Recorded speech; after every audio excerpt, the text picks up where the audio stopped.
নবী সাল্লাল্লাহু আলাইহি সাল্লাম জিজ্ঞেস করবে হাসরের ময়দানে, উম্মত 23টা বছরে আমি কি পরিমাণ কাঁদছি জানো না? আমি আর কত কাঁদলে তুমি নামাজ পড়তে? আমি তায়েফের রক্তে পাথরের আঘাতে আমার পিঠটা ছিদ্র করে ফেলছি চালনির মতো। আমি 14 দিন ক্ষুধার কষ্টে পেটে পাথর বাঁধছিলাম 2টা। আমার ঘরের চুলায় 3 মাস কোনদিন, আম্মা জান আয়েশা নবীর স্ত্রী বলছে যে খোদার কসম 3 মাস কোনদিন চুলায় আগুন জ্বলে নাই।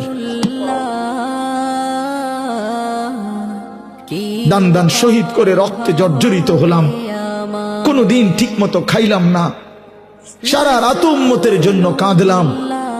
বিনিময়ে আর কত কাঁদলে, আর কত রক্ত ঝরাইলে তুমি? আমি রসুলের কথা মনে করতাম। হ্যাঁ বলেন।